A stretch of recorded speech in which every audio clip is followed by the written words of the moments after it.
नमस्कार दोस्तों, सिविल्स लक्ष्य क्लासेज में आपका हार्दिक स्वागत है। मैं सौरभ कुमार गुप्ता और हम नगर पालिका अधिनियम पढ़ रहे हैं। हमारा अध्याय 12 चल रहा था जिसमें हमने धारा 272 तक कवर कर लिया था। आज की इस क्लास में हम धारा 273 के आगे की धाराएं कंटिन्यू करेंगे। हाँ, पता है मेरे को कि क्लासेज थोड़ी लेट आ रही है, जिसका रीज़न ये है कि अभी जॉब में थोड़ा बिजी हो जाता हूँ मंथ एंड में, क्योंकि मंथ एंड में ही काम रहता है अकाउंटेंट्स का मेनली, क्योंकि मेरी पोस्टिंग ट्रेजरी में है। तो जो सैलरी होते हैं, सैलरी बिल्स है वगैरह है, वो मंथ एंड में आते हैं, तो उनको पास करना होता है। फिर उस वर्क बर्डन की वजह से मैं नोट्स प्रिपेयर नहीं कर पाता हूँ, और नोट्स ना होने की वजह से फिर वो क्लास रिकॉर्ड नहीं हो पाती। तो ये थोड़े रीज़न है, इस वजह से थोड़ी क्लास डिले आई है, तो उसके लिए मैं माफ़ी चाहूँगा। और मैं हमेशा कोशिश करता हूँ क्लास में टाइमली ले पाऊँ, टाइमली कर पाऊँ, पर मैं समझता हूँ कि आप भी मुझे समझते हैं कि क्लास डिले आए है तो कोई रीज़न होगा सर के पास, बिना रीज़न के। और कुछ दिनों से 1-2 दिन हो गए मेरी तबीयत भी थोड़ी ठीक नहीं थी, इस वजह से। तो आज संडे था, मैंने सोचा, तबीयत तो आज भी ठीक नहीं है पर संडे था, थोड़ा टाइम मिला, मैं नोट्स बनाए और फिर आज मैं क्लास डाल रहा हूँ। और नेक्स्ट क्लास भी जल्दी डाल दूँगा, क्योंकि उसके नोट्स मैंने आधे प्रिपेयर कर लिए हैं। तो अपनी जो धारा ये चैप्टर 12 है वो आज या कल तक मैं आपको फ्री कर दूँगा, कोई प्रॉब्लम नहीं रहेगी। और इसके बाद की जो अध्याय है वो भी अपन धीरे धीरे पढ़ लेंगे। वैसे भी अभी कोई वैकेंसी की अनाउंसमेंट नहीं है, तो इतना कोई वो नहीं है। बाकी आप जीके जीएस वाला पोर्शन है उसको प्रिपेयर रखें, उसको कंटिन्यू रखते चलिए अपने। और फिर हम कुछ नया प्लान कर रहे हैं, देखते हैं वो अगर संभव हो पाएगा तो वो करेंगे। कुछ नए आपके लिए टीचर्स भी देख रहा हूँ मैं, कि कोई मिल जाए ऐसा कि साथी जो मेरे इस मुहिम में मेरे साथ जुड़ पाए। और सबसे बड़ी प्रॉब्लम मेरे पास मैन पावर की है, क्योंकि मैं अकेला ही हूँ जो इसको मैनेज कर रहा हूँ, थोड़ा थोड़ा जितना मुझसे हो पा रहा है। तो इसलिए बाकी सारी चीज़ें डिले होती जा रही है धीरे धीरे। पर जो भी है, मैं आपके लिए हमेशा तैयार रहूँगा। और आज भी जब मैं क्लास रिकॉर्ड कर रहा हूँ, इससे जस्ट पहले ही एक कमेंट भी आया था कि सर क्लास नहीं डाल रहे हो, और टेलीग्राम पे भी आया है कि सर कुछ जीके जीएस वाला भी स्टार्ट करना है। तो देखते हैं, जो भी मुझसे हो पाएगा, जितना भी बेस्ट मैं कर पाऊँगा मैं आपके लिए करूँगा। हाँ, पर ये एक्ट है, वो पार्ट भी है, वो मेरी गारंटी है, वो उसमें आपको कोई डिले नहीं होगा। एक अच्छी चीज़, हमारे पास नया इकोनॉमिक सर्वे भी आ गया है, तो अब हम जो योजनाएं हैं वो भी हमारे पास आ जाएगी, वो भी हम कम्प्लीटली उसको नए फॉर्मेट, नए डाटा के साथ अपन कर पाएंगे, तो उनको भी अच्छे से प्रिपेयर करेंगे। ठीक है, तो आप आराम से अपनी पढ़ाई को ध्यान में रखते हुए तैयारी करते रहें।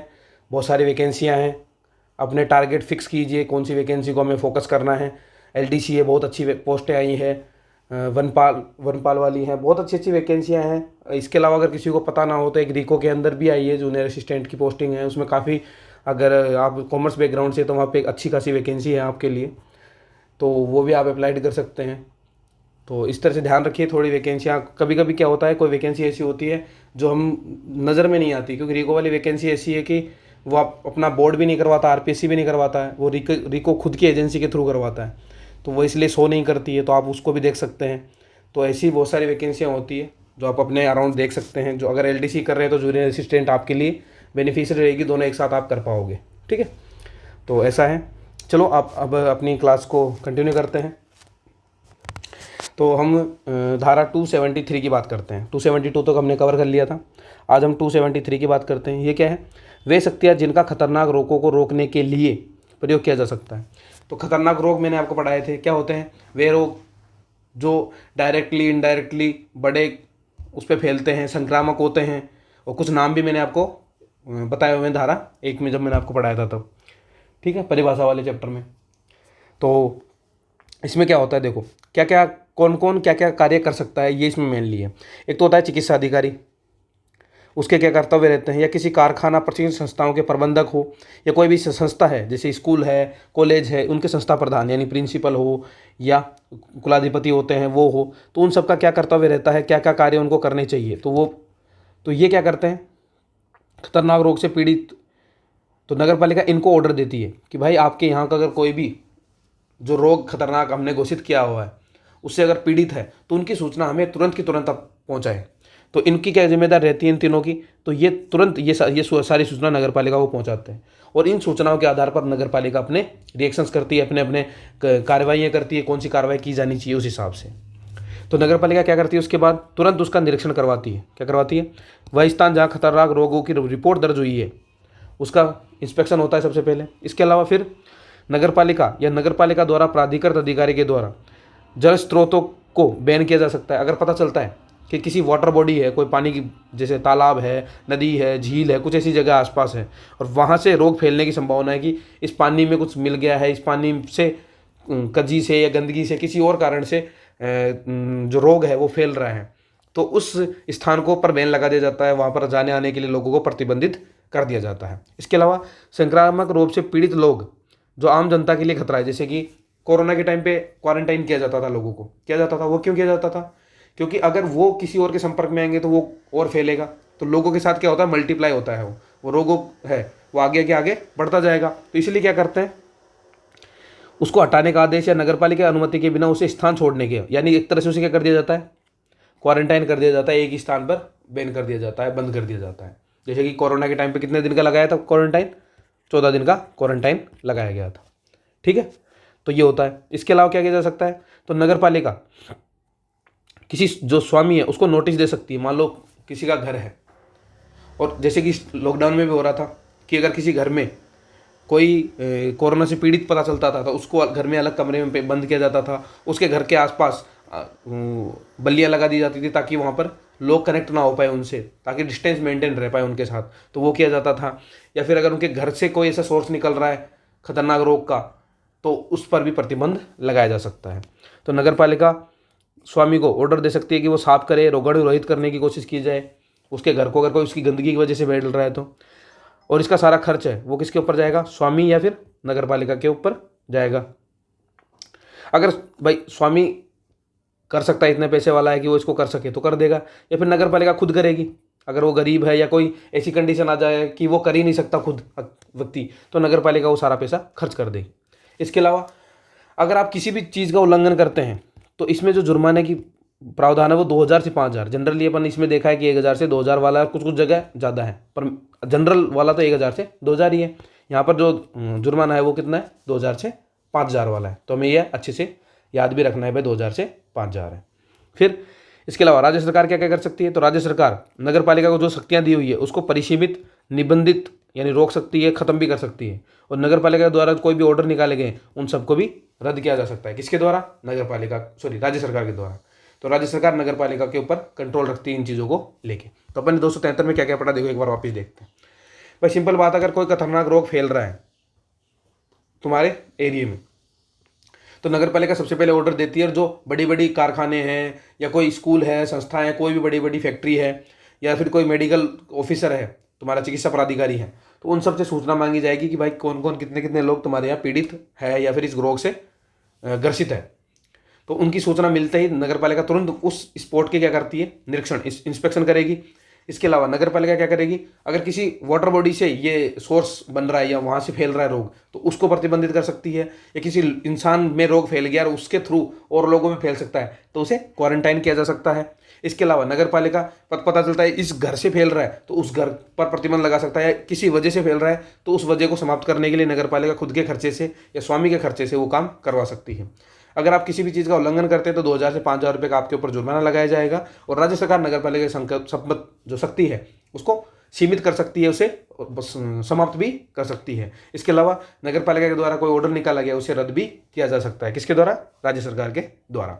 ठीक है, फिर आ जाता है 274। ये क्या कहता है, राज्य सरकार द्वारा अधिसूचित अति भीड़ वाले क्षेत्र के संबंध में विशेष शक्तियां जो राज्य सरकार द्वारा प्रदत्त की जा सकेगी। तो क्या है भाई, कोई बहुत ज़्यादा कंजेस्टेड एरिया है, बहुत ज़्यादा भीड़ वाला एरिया है, तो राज्य सरकार नगरपालिका को कुछ पावर दे सकती है।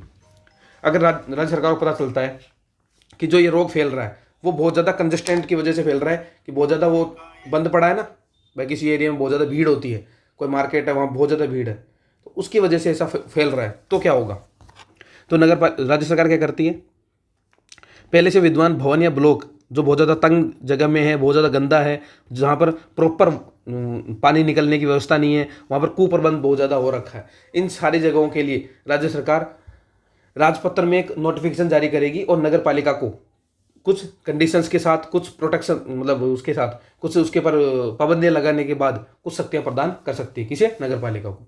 भाई इस जो एरिया है उसको आपको इस एरिया के अंदर बहुत जो कार्य है प्रबंधित तरीके से करवाना है, इसको अच्छे से मैनेज करवाने का काम आपका रहेगा। ठीक है। तो नगर पालिका क्या करती है, जो जिसका मकान है, वो जैसे कोई बिल्डिंग है, उसके अंदर बहुत ज़्यादा लोग घुसड़ पुसड़ रह रहे हैं, हॉस्टल बना रखा है, बॉयज हॉस्टल बना रखा है, और बॉयज हॉस्टल में एक एक कमरे में 4 4 भर रखे हैं, और वहाँ पे इस वजह से कोई ना कोई रोग फैलने की संभावना है। तो उस कंडीशन में क्या किया जाता है, नगर पालिका स्वामी को बोलेगी या तो तुम इसको समस्या है वो उसको निपटाओ, यानी इसमें लोगों की संख्या कम करो, एक कमरे में 2 ही रखो या एक कमरे में 1 ही रखो, ठीक है। या फिर उस भवन बिल्डिंग को गिरा दो, अगर उसकी ऐसी हालत हो रखी है कि उसकी वजह से बहुत बहुत गंदा हो रखा है, इतना गंदा हो रखा है उसको सही करना मुश्किल है, तो फिर उस बिल्डिंग को ही गिरा दिया जाएगा। अगर स्वामी इस नोटिस का पालन नहीं करता है तो नगर पालिका स्वयं या एजेंसी के माध्यम से उस भवन को गिरवा देगी, ठीक है। अब गिरने की वजह से भाई स्वामी को बड़ा नुकसान होगा, तो उसके लिए नगर पालिका क्या करती है, अगर वो प्रॉपर तरीके से मतलब उस स्वामी की कोई गलती नहीं है उस भवन में ऐसा कुछ होने की वजह से, तो नगर पालिका उसे मुआवजा देती है। कितना देगी, तो धारा 295 के अनुसार ये मुआवजा प्रदान किया जाता है, ठीक है। इसके अलावा वही राज्य सरकार इसकी जो नगर पालिका की शक्तियां उनको कम या फिर समाप्त कर सकती है, या फिर नगर पालिका के आदेश है उसको रद्द कर सकती है। सेम बात जो 2273 के अंदर अपन ने पढ़ी है। तो क्या क्या पढ़ा अपन ने 274 के अंदर, सीधी बात है कि कोई बिल्डिंग है या कोई सोसाइटी है जिसमें बहुत ज़्यादा लोग बहुत ज़्यादा घुसड़ पुसड़ रह रहे हैं, बहुत ज़्यादा तंग है, उसकी वजह से बहुत ज़्यादा गंदगी भी है, पानी निकलने की प्रॉपर व्यवस्था नहीं है, बहुत ज़्यादा गड़बड़ चल रहा है, मच्छर पनप रहे हैं, बहुत ज़्यादा गंदगी है, तो उस कंडीशन में राज्य सरकार क्या करती है, गजट में नोटिफिकेशन निकाल कर नगर पालिका को पावर्स दे देती है, ठीक है। नगर पालिका उस पावर के अकॉर्डिंग क्या कर सकती है, तो पावर के अकॉर्डिंग या तो उस भवन को ही गिरवा सकती है, उस सोसाइटी को बंद करवा सकती है, या फिर उस सोसाइटी में जो प्रॉब्लम है जैसे वाटर सप्लाई, वाटर निकलने की व्यवस्था नहीं तो उसको प्रॉपर करवाना जरूरी होगा, तो स्वामी को ऐसा नोटिस देती है। स्वामी ऐसा कार्य नहीं करता तो नगर पालिका स्वयं या फिर एजेंसी के थ्रू वो काम करवा देती है, और अगर भवन को गिराया जाता है तो उस कंडीशन में स्वामी को मुआवजा प्रदान कर दिया जाता है धारा 295 के तहत। राज्य सरकार नगर पालिका के पावर को कम या समाप्त कर सकती है या फिर उसके आदेश को रद्द भी कर सकती है। तो ये पढ़ा हमने धारा 274 के अंदर, ठीक है। इसके बाद हम पढ़ते हैं अगली धारा जो कि है धारा 275। ये क्या कहता है, शव गाड़ना या कब्रिस्तान। अब आ जाते हैं हम मतलब कब्रिस्तान पे या शमशान की बातें करेंगे हम कुछ। तो शव गाड़ना या कब्रिस्तान ये क्या है, तो नगर पालिका कब्रिस्तानों शमशानों का निर्माण भी करती है और उनको मेंटेन करने का भी काम नगर पालिका का होता है। इसके अलावा मृतकों के निपटान के लिए स्थानों को निर्धारित भी कर सकती है। बाकी शमशान आप यहाँ बना सकते हो, यहाँ बना सकते हो आप कब्रिस्तान, और उसको मेंटेन करवाना, उसमें कोई भी चेंज करना है, उसमें कोई भी रेगुलेशन लाना है, तो वो सारा काम किसका होता है, नगर पालिका का होता है। आगे से बात समझ में बहुत ईजी है, बहुत सिंपल है भाई। 275 क्या कहता है, हमको शमशान और कब्रिस्तान है उनका ध्यान रखना है, तो नगर पालिका इनका निर्माण भी करती है, इनको मेंटेन भी करती है। इसके अलावा मृतकों को कहाँ सलटाना है, कहाँ निपटाना करना है, कहाँ डिस्पोजल करना है उनका, तो उस जगह को फिक्स करती है, उसका रख रखाव करती है, उसके अंदर चेंज करना चाहे कि भाई यहाँ पर बहुत ज़्यादा प्रॉब्लम हो रही है इसकी वजह, तो उस जगह को चेंज भी कर सकती है दूसरी जगह के लिए, और उसको रेगुलेशन भी किया जा सकता है। फिर आ जाते हैं धारा नंबर 276 पे, कब्रिस्तानों और शमशानों के संबंध में शक्तियाँ। ये क्या है, तो 2 बंदे कौन कौन, निदेशक जन स्वास्थ्य जो डायरेक्टर होता है, इसके अलावा जिला चिकित्सा एवं स्वास्थ्य अधिकारी यानी सीएमओ साहब, सॉरी ये डिस्ट्रिक्ट वाला होता है, सीएमओ नहीं डिस्ट्रिक्ट वाले, तो वो अगर उनके द्वारा अगर कहा जाए कि नगर पालिका सीमा या उसके 1 किलोमीटर के भीतर कोई भी ऐसा कब्रिस्तान है या कोई भी ऐसा शमशान है जिससे वहां पर रहने वाले लोगों को खतरा है, तो क्या किया जाएगा। तो अब भाई ये कौन का, ये किसको कहेगा, तो ये सारी बात नगर पालिका को आकर कहेगा। अगर नगर पालिका को ये सूचना मिलती है डायरेक्टर साहब से या फिर डिस्ट्रिक्ट लेवल के मेडिकल ऑफिसर से, तो जो हमारा नगर पालिका है वो इस कब्रिस्तान को बंद करवाने का ऑर्डर निकाल देगी पब्लिक नोटिस के माध्यम से। एक पब्लिक नोटिस निकाला जाएगा कि आज के बाद से आप इस जगह को शमशान के लिए, कब्रिस्तान के लिए यूज नहीं करेंगे। अगर उसके बाद भी अगर कोई इसे यूज लेता है तो उसके ऊपर 1000 से 2000 रुपये का जुर्माना लगाया जाएगा। तो ये हमें याद रखना है। कब, जब एक बार नगर पालिका ने उसे बंद करने का ऑर्डर निकाल दिया, बंद होने के बाद भी कोई आदमी जाके वहाँ पे शव को जला रहा है या शव को दफन कर रहा है, तो उन दोनों ही कंडीशन में उसके ऊपर 1000 से 2000 रुपये का जुर्माना लगाया जा सकता है। सॉरी। इसके अलावा अगर कोई भी नया कब्रिस्तान खोलना है या शमशान घाट खोलना है तो उस कंडीशन में नगर पालिका की अनुमति कंपलसरी होती है। अगर वो लोग हैं उसके बाद ही खोला जा सकता है, ठीक है। अगर किसी भी मामले में व्यक्ति को लगता है कि हमारे साथ नाइंसाफ़ी हो रही है, इसे बंद नहीं किया जाना चाहिए, या फिर नया खोलने से पहले परमिशन नहीं ली तो क्या हुआ, ऐसा कुछ बोलते हैं, अगर उसे अपील करनी है किसी भी मामले में तो अपील कर सकता है। कितने दिन के भीतर करेगा, 30 दिन के भीतर कर सकता है। किसको करनी होगी, तो कलेक्टर साहब को करनी होगी। ये इंपॉर्टेंट है, किसको करनी है, कलेक्टर साहब को आप क्या कर सकते हो, अपील कर सकते हो। 30 दिन के अंदर करनी है। अगर आपके पास उचित कारण है तो 30 दिन से ज़्यादा का भी टाइम आपको दिया जा सकता है। और जो कलेक्टर का ऑर्डर है वो अंतिम आदेश रहेगा, उसे न्यायालय में चुनौती नहीं दी जा सकती, ठीक है। इसके अलावा नगर पालिका नोटिस या आदेश को तब तक रद्द नहीं किया जा सकता जब तक कि नगर पालिका अपना पक्ष नहीं रख ले। बस सिंपल है, जब तक नगर पालिका ने अपना पक्ष ही नहीं रखा है। उससे पहले ऐसा नहीं कि नगर पालिका कलेक्टर साहब ने ऑर्डर निकाल दिया, नगर पालिका ने जो ऑर्डर दिया हुआ है उसको बंद करने का या कुछ भी ऐसा ऑर्डर दिया है उसको रद्द कर देगी नगर पालिका, सुनी ही नहीं कलेक्टर साहब ने, तो ऐसा नहीं होगा। कलेक्टर साहब पहले नगर पालिका भी सुनेंगे, व्यथित व्यक्ति की भी सुनेंगे, दोनों की सुनेंगे, फिर अपना फैसला सुनाएंगे। ठीक है, तो ये होता है हमारा 276 खत्म। 276 क्या है? शमशान घाट और कब्रिस्तानों की बात हो रही है। अगर डायरेक्टर साहब और डिस्ट्रिक्ट लेवल के ऑफिसर अगर कहते हैं कि ये नगर पालिका की सीमा के भीतर या फिर 1 किलोमीटर के आ रहे, यानी नगर पालिका मान लो ये वाला एरिया है और इसका 1 किलोमीटर मान लो ये 1 किलोमीटर का एरिया एक्स्ट्रा है, तो इस एरिया के अंदर भी अगर कोई ऐसी जगह है जहाँ से वहाँ के रहने वाले लोगों के ऊपर नुकसान हो रहा है शमशान घाट या कब्रिस्तान की वजह से, तो नगर पालिका क्या करेगी, एक पब्लिक नोटिस निकालेगी और उस कब्रिस्तान को बंद करने का ऑर्डर दे देगी। बंद करने के बाद भी अगर कोई वहाँ पे शव जलाता है या दफन करता है तो उस कंडीशन में 1000 2000 का जुर्माना लगा दिया जाएगा। अगर नया खोलना है तो उससे पहले आपको नगर पालिका की परमिशन चाहिए होगी। अगर आपको अपील करनी है तो 30 दिन के अंदर भीतर कलेक्टर साहब को करनी है। 30 दिन के बाद का भी टाइम दे सकते हैं, कलेक्टर साहब को लगता है कोई कारण है तो, और उनका आदेश अंतिम रहेगा। न्यायालय में चुनौती नहीं दी जा सकती। कलेक्टर साहब न्यायपालिका का नगर पालिका कोई भी ऑर्डर अगर रद्द करना चाहते हैं तो उससे पहले नगर पालिका का पक्ष सुनना कंपलसरी होगा। ठीक है, फिर आ जाते हैं हम धारा नंबर 272 पर। किस पर? 277, शवों को ले जाने का विनिमय। ये क्या है? तो ये एक तरह से ये है कि अगर आपको अपने मतलब किसी के घर में किसी की डेथ हो जाती है तो वहाँ से शमशान घाट ले जाने के लिए करते हैं ना, वो उसको लेके जाते हैं, फिर राम नाम सत्य वाला जाप किया जाता है, आगे बहुत सारे प्रथाएं होती है, किसी एक पर्टिकुलर रूट से लेके जाते हैं। तो जो रूट है उसको भी नगर पालिका के द्वारा फिक्स किया जाता है कि भाई आपको शमशान घाट ले जाना है, अगर किसी कहीं से भी तो आप इसी रूट से लेके जाएंगे ताकि यातायात को प्रॉब्लम ना हो, वहाँ रहने वाले लोगों को भी प्रॉब्लम ना रहे। इस तरह का रूट बनाया जाता है। ठीक है, अगर आप उस रूट का पालन नहीं करते हैं तो उसके बाद आपको जुर्माना देना पड़ता है। ठीक है, तो ये काम नगर पालिका का होता है। तो नगर पालिका पब्लिक नोटिस जारी करती है और कब्रिस्तान या शौचालय ले जाने के वाले मार्ग है उसको डिसीजन फिक्स करती है। अगर मार्ग का पालन नहीं करते हो तो आपके ऊपर 1000 से 2000 का जुर्माना लगाया जाता है। सिंपल। ठीक है, आगे चलते हैं, धारा 278 पर आते हैं। ये क्या है? तो 278 कहता है कि शमशान भूमियों पर ईंधन की दुकानों के लिए अनुज्ञप्ति देने की शक्ति। मतलब वो नहीं होता कि भाई लकड़ी, केरोसिन, रुई ये सब बेचना होता है, तो ये कैसा होगा? तो भाई शमशान घाट होता है, शमशान घाट में इन सबको बेचने के लिए एक लाइसेंस जरूरी होता है उस दुकान वाले के पास। नगर पालिका वो लाइसेंस प्रोवाइड करती है। तो ये क्या है? नगर पालिका धारा 340, मैंने आपको पिछली क्लास में बताया था, धारा 340 आपको पढ़नी है अच्छे से। ठीक है, तो उसमें एक तो ये बताता है कि लाइसेंस किन किन को लेना कंपलसरी, किन किन काम के लिए और कैसे उसकी प्रोसेस है, वो सारी बताई हुई है 340 में। तो नगर पालिका 340 के तहत लाइसेंस शुल्क, भाई आप एक फीस दोगे, फीस देने पर नगर पालिका आपको लाइसेंस दे देती है। लाइसेंस प्रदान भी करती है और 1 साल के लिए मिलता है मेनली। तो ये 1 साल के बाद इन्हें क्या करवाना होता है? रिन्यू करवाना होता है। हर साल इसे रिन्यू करवाना होता है, भाई अगले साल वापस फीस जमा कराएंगे और नगर पालिका उसे रिन्यू करके आपको दे देगी। ठीक है, अगर 1000 2000 का जुर्माना लग सकता है किस किस कंडीशन में? या तो अप्राधिकृत व्यक्ति जिसने लाइसेंस नहीं लिया है और शमशान घाट के 300 मीटर के भीतर, ये ध्यान रखना कितना एरिया है? 300 मीटर वाला एरिया। तो शमशान घाट मान लो ये शमशान घाट है, इसके 300 मीटर के एरिया के अंदर के बाहर अगर आप बेच रहे हो कोई सामान तो कोई प्रॉब्लम नहीं है, उसमें लाइसेंस की जरूरत नहीं है। अगर इसके 300 मीटर के एरिया के अंदर आपको बेचना है तो इस कंडीशन में आपको लाइसेंस की जरूरत पड़ेगी, यहाँ लाइसेंस की जरूरत नहीं है। ठीक है, ईंधन या अन्य सामग्री का विक्रय नहीं कर सकते हैं। लेकिन अगर कोई व्यक्ति है लाइसेंस भी ले रखा है और इसके अंदर भी बेच रहा है, लेकिन नगर पालिका द्वारा जो दरें फिक्स की हुई है उससे ऊंचे पर बेच रहा है, तो उस कंडीशन में उसका लाइसेंस रद्द कर दिया जाएगा और ऊपर से 1000 2000 का जुर्माना भी देगा। आए समझ में? तो नगर पालिका ने क्या कर रेटें फिक्स कर रखी है। अगर उस रेटों के ऊपर जाके बेच रहे हो तुम अपने ज़्यादा मुनाफे के लिए, तो भी आपका लाइसेंस रद्द कर दिया जाएगा और 1000 2000 का जुर्माना आपके ऊपर लगाया जा सकता है। ठीक है, तो क्या समझा अपने 278 में कि भाई साहब अगर आपको आसपास कहीं ईंधन बेचना है, ईंधन से रिलेटेड मतलब जो भी शमशान में जो जिस चीज़ की आवश्यकता होती है, अगर वो आपको बेचनी है तो आपको, और 300 मीटर के एरिया के अंदर बेचनी है तो आपको लाइसेंस की जरूरत पड़ेगी। लाइसेंस 340 के तहत देंगे हम, उसके लिए फीस लेंगे हम। देने के बाद 1 साल के बाद हर बार उसे आपको रिन्यू करवाना होता है फीस देकर।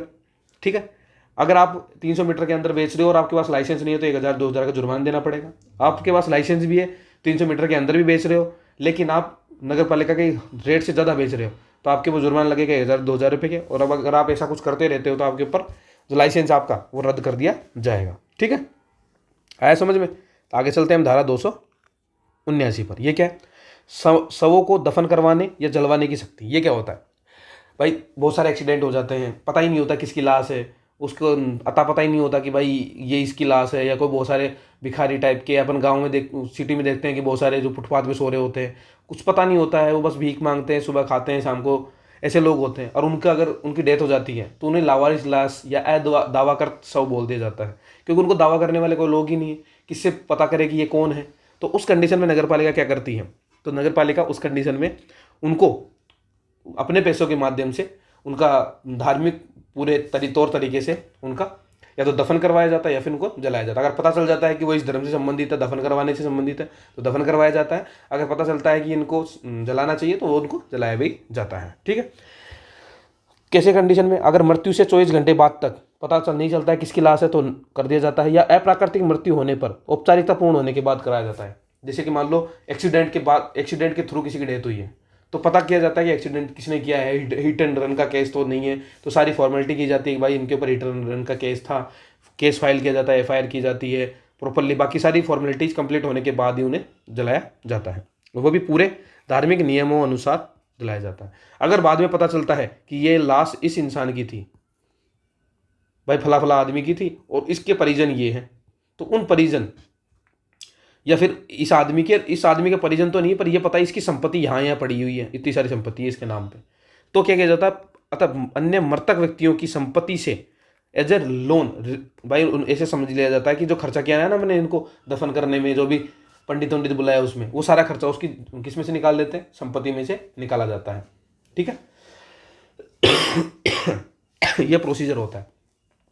भाई लावारिस लाश है, अगर पता ही नहीं चलता कभी कि यह किसकी लाश है, तो नगर पालिका उसका खर्चा अर्चा कर देती है, काम खत्म। अगर पता चल गया कि भाई इस बंदे के ये लाश थी, इसका वारिस ये है, तो वारिस से लिया जाता है उसका पैसा, या फिर उसकी संपत्ति में से एज ए लोन ले लिया जाता है पैसा। आ गया समझ में। तो ये होता है धारा 279 आज की। इसके अलावा धारा बढ़ते 280। ये क्या है, नगर पालिका क्षेत्र में मृत पशुओं के शवों को हटाना। भाई ये तो इंसानों की बात हो गई, अब मान लेते हैं किसकी, अगर पशु मर गया है तो क्या होगा। ठीक है। तो नगर पालिका एक तो जो स्थान फिक्स किया हुआ है वहीं पर पशुओं को सल्टावड़ा करना है, मतलब उनका निपटाना वहीं करना है, उसका डिस्पोजल वहीं करना होता है। यदि पशु मर जाए और स्वामी 24 घंटे के भीतर, तो स्वामी को क्या करना होता है, देख एक तो सबसे पहले नगर पालिका उससे कहाँ निपटारा करना होता है, उसकी जगह फिक्स कर देती है और वहीं पर अपने को सारा कार्यक्रम करना होता है। फिर दूसरी बात, स्वामी अगर किसी ने, जैसे मैंने कुत्ता पाल रखा है और कुत्ता मर जाता है, तो 24 घंटे के भीतर मेरे को क्या क्या करना होता है वो देखो। मृत पशु को नगर पालिका द्वारा निर्धारित स्थान पर निपटारा करना होगा, या नगर पालिका सीमाओं या आबादी क्षेत्र के 2 किलोमीटर बाहर जाकर हमें क्या करना होगा, उसका निपटाना करना होगा। भाई अगर स्थान फिक्स किया है तो वहीं करना है, अगर स्थान फिक्स नहीं किया है तो क्या करना है, तो 2 किलोमीटर दूर जाकर उसका डिस्पोजल करना है, उसको छोड़ देना है वहाँ पे। ठीक है। फिर यदि किसी परिसर में शव मिलता है, तो वहाँ रहने वाले अधिभोगी, जैसे कि कोई सोसाइटी है, अब सोसाइटी में किसके मरा है ये पता नहीं है, पर इस सोसाइटी में कोई गाय आ गई और गाय आके यहाँ पे मर गई रात में ठंड की वजह से, तब क्या होगा, तो यहाँ में रहने वाले जो भी अधिभोगी है, जो इस सोसाइटी का यूज कर रहे हैं, वो सारे मिलके क्या करेंगे, तो शव का निपटारा करेंगे और इसके लिए अग्रिम रूप से भेज देंगे। तो निपटारा तो कौन करेगी, नगर पालिका। भाई इस शव को लेके कौन जाएगी, नगर पालिका की गाड़ी आएगी, नगर वाली गाड़ी उठा के ले जाएगी, लेकिन जो खर्चा आएगा वो सारे मिलकर देंगे, सारे अधिभोगी मिलकर ये सारा पैसा है वो अग्रिम रूप से पहले पैसे दिए जाएंगे नगर पालिका को, नगर पालिका गाड़ी आएगी, उठाएगी, लेके जाएगी, काम खत्म। फीस नहीं दी तो अधिभोगी से उसकी वसूली की जाएगी। और उपरोक्त परिवर्तन किसी के भी उल्लंघन करोगे तो आपको 1000-2000 का जुर्माना भी देना पड़ेगा। मान लो शव पड़ा है और आपने उठाया नहीं या गलत जगह शव डाल दिया, तो 1000-2000 का जुर्माना आपके ऊपर देना पड़ेगा। आई समझ में बात। 280 क्या कहता है भाई, 279 तो आदमियों के शव की बात करता है, 280 क्या कहता है, अगर पशु मर जाता तो क्या होगा। अगर पशु मर जाता है तो पहली बात तो नगर पालिका ने फिक्स जगह कर रखी है, जैसे आदमियों के लिए शमशान घाट और कब्रिस्तान बना रखे, वैसे ही पशुओं के लिए भी जगह फिक्स की हुई है, वहाँ पटक दो आप।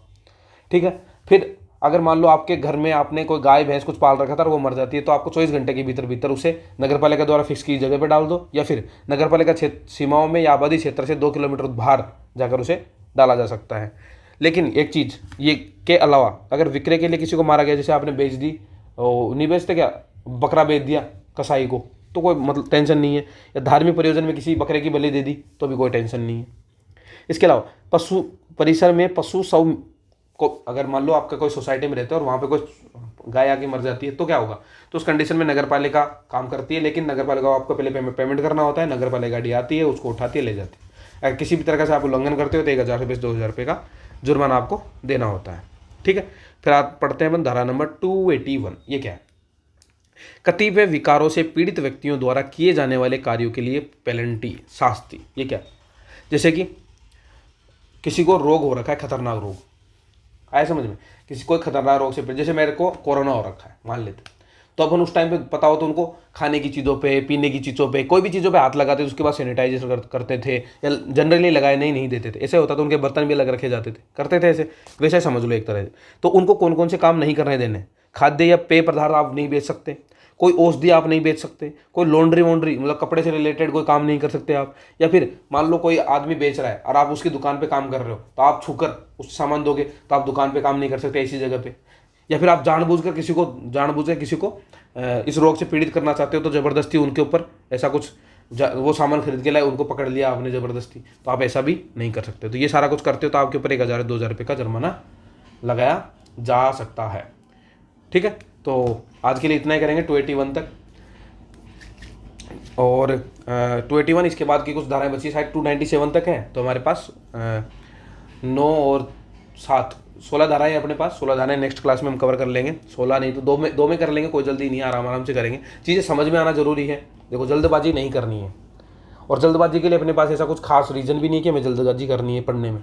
आराम से पढ़ेंगे, स्लो पढ़ेंगे, पर बस समझ के पढ़ेंगे, ये इंपॉर्टेंट है। ऐसा नहीं कि चीज़ें समझ में नहीं आनी, जैसे कि अपन ने लिखा हुआ है, नॉर्मल लिखा हुआ मिल जाएगा अपने को, बहुत जगह मिल जाएगा। मैं ऐसे नहीं बोल रहा कि मेरे ही नोट्स बहुत अच्छे हैं या बहुत अच्छा पढ़ा रहा हूँ मैं, लिखा हुआ मिल जाएगा, वो कोई प्रॉब्लम नहीं, पर एक बार जो लिखा है वो समझ में आना जरूरी है। एक बार समझ लिए तो बाद में बस सिर्फ रिवीजन रह जाता है हमारे लिए, और रिवीजन करना कोई बड़ी चीज़ नहीं है। एक चीज़ को, मेरा सिंपल रूल है, अगर चीज़ याद ही नहीं हो रही ना, एक चीज़ को 10 बार पढ़ लो, तब तक पढ़ो जब तक कि आप आंखें बंद करके उस पेज को नहीं बोल दो। तरीके अपनाओ ना अपने अपने।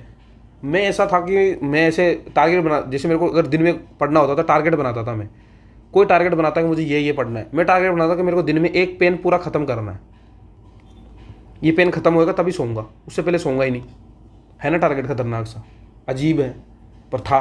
तो आप अपने हिसाब से कुछ ऐसा तरीका अपनाओ कि आप अपने आप को मोटिवेट रख पाओ, अपने आप को डिसिप्लिन रख पाओ, आप उस काम को फोकस करके ही रहो। रील्स स्क्रॉलिंग, ये फर्जीवाड़े काम थोड़े छोड़ दो, पढ़ाई पे फोकस करना है। तो ये सच में बहुत परेशान करने वाला है, और उससे शायद मैं भी कुछ हद तक पीड़ित हूँ। वो तो जॉब है, इस वजह से इधर उधर लगा रहता हूँ। बाकी जैसे खाली दिन होता है तो उस दिन मुझे ऐसा लगता है कि मैं भी वही आम जनरल लोगों की तरह ही हूँ जिनको स्क्रॉलिंग करने की आदत पड़ी हुई है, वैसा ही हूँ। कुछ नया, और अगर कुछ देखना भी हो ना तो कुछ ऐसी चीज़ देखो ताकि उससे कुछ मिले। अगर मूवी देख रहे हो ना आप, जैसे आपको स्क्रॉल मत करना, अगर आपको स्क्रॉल करने से अच्छा आइडिया बताऊँ क्या, स्क्रॉल मत करो, कोई बुक खरीदो, कोई भी, मुंशी प्रेमचंद उठा लिया, कहानी पढ़ो, कुछ भी पढ़ो, बुक पढ़ो, बेस्ट तो बुक ही है। अगर आप बुक नहीं पढ़ सकते तो मूवी देखो, ऐसी मूवी जो नेशनल अवार्ड से विनिंग है, ऐसा नहीं कि जो फर्जी वाली विनिंग कर देते हैं, वैसी नहीं, पर ऐसी जो लगता है कि आपको इसको देख के मुझे कुछ अच्छी चीज़ मिल सकती है सुनने को, समझने को, ऐसी चीज़ पढ़ो, ऐसी चीज़ देखो। और मूवी देखने से आप 3 घंटे एक साथ मूवी देखोगे ना तो आपको लगेगा यार मैंने टाइम वेस्ट किया है। स्क्रॉलिंग में कभी नहीं लगता कि मैंने टाइम वेस्ट किया, कभी आप बोल ही नहीं पाओगे कि यार मैंने स्क्रॉल तो किया था, और कब मुझे 1 घंटा हो गया मुझे नहीं पता। पर अगर आप 1 घंटे किसी वेब शो देखोगे ना तो आपको लगेगा यार मैंने 1 घंटा वेब शो देखा है, क्योंकि स्क्रॉलिंग में अपन नई चीज़ें देखते रहते हैं बार बार, तो अपने को लगता ही नहीं है कि अपन ने कुछ गलत कर रहे हैं, अपन कुछ गलत कर रहे हैं। तो इसका थोड़ा अच्छा तरीका ये है, या तो आप बुक्स के अंदर जाओ, मूवीज़ देखो, वेब सीरीज़ देखो, कोई प्रॉब्लम नहीं है, क्योंकि उनसे लगेगा आपने टाइम वेस्ट किया है, या आपको कुछ सीखने को जरूर मिलेगा वहाँ से। इन स्क्रॉलिंग से मुझे नहीं लगता कि हाँ ये प्रोडक्ट आ रहा है, ये चल रहा है, वो चल रहा है, तो क्या मतलब है इन चीज़ों से। ठीक है, तो थोड़ा यहाँ फोकस कर सकते हैं, टारगेट रखें अपने, पढ़ाई पे बहुत फोकस करें। अगर आपको लगता है कि मैं बहुत ज़्यादा डिस्ट्रैक्ट होता हूँ, घर रख के आओ, लाइब्रेरी में आके पढ़ रहे हो तो फ़ोन अगर आपके कोई साथ रहता है तो उसको पकड़ा दो कि भाई मैं यूज़ नहीं करना चाहता। आप फ़ोन कितना यूज़ करते हैं तो आप उसके अंदर आता है ना वो एप्लीकेशन डिजिटल ऐसे कुछ करके, तो उसके अंदर देखो, शर्म करो थोड़ी कि अपन इतना फ़ोन यूज़ कर रहे हैं, अंदर से फील करो, मतलब खुद से। आप कोई और नहीं कहने वाला है, ये सेल्फ डिसिप्लिन की बात है। जब तक सेल्फ डिसिप्लिन नहीं है ना तो सिलेक्शन बहुत दूर की बात हो जाती है फिर। तो वो सब चीज़ें आप अपने से करना चाहिए। ठीक है, तो ऑफ टॉपिक जा रहे हैं बात, पर आज के लिए इतना ही।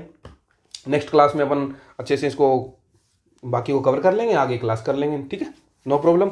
चलो अगली क्लास में मिलते हैं। थैंक यू, धन्यवाद, शुक्रिया।